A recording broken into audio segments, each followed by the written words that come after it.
By the spring of 1909, Picasso was at a turning point. His work was changing quickly. He was no longer interested in describing the world solely as it appeared. He was trying to rethink how painting, in and of itself, might function.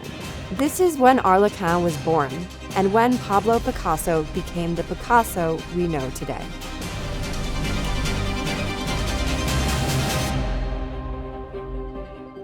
A major catalyst was Cézanne. After Cézanne's posthumous retrospective at the Salon de Tome in 1907, Picasso's approach shifted decisively. And Cézanne had already begun to dismantle traditional perspective, treating nature through structure and geometry rather than illusion. And for Picasso, this wasn't something to emulate. It was something to challenge and push even further.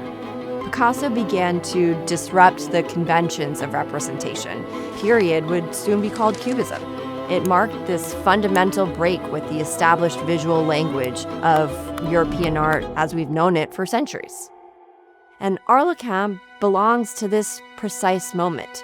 Executed in the spring of 1909, it sits between the shock of Les Demoiselles d'Avignon and the fully developed analytical cubism that would take shape later that summer. Representation is still present, but it's under pressure. Forms are compressed and space is unsettled.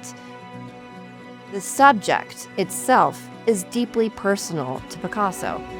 Harlequins and saltimbanques had appeared throughout his blue and rose periods, drawn from the Commedia dell'arte, and he was long fascinated by performers, by figures who existed slightly outside of the social order.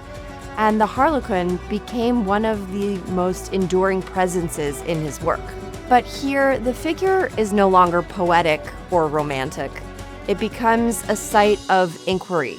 Picasso reduces the body and the surrounding space to their essential components. The diamond pattern of the costume is echoed in the faceted construction of the background, and the tilted composition destabilizes any fixed sense of perspective. Everything is in flux, and the palette, earthy browns, grays, and greens, is quite closely aligned with Cézanne. There's a subtle play here between opacity and transparency. You can see Picasso testing how form and space might be reorganized, anticipating the visual language that would soon define his art.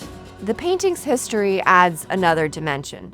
Arlequin was owned for nearly 60 years by Enrico Donati, a central figure in the post-war avant-garde. Donati had a sustained and deep engagement with the history of modernism and a highly discerning eye, as you would expect for an artist.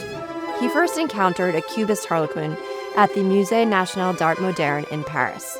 Compelled by Picasso's work, he went directly to Daniel Henry Kahnweiler, Picasso's most important early dealer and his champion, and acquired this painting. The Arlequin is not simply a variation on a familiar motif. It's a work made at the moment when influence becomes transformation, when Cézanne's ideas are absorbed and then fundamentally reimagined. It shows Picasso at a radical juncture.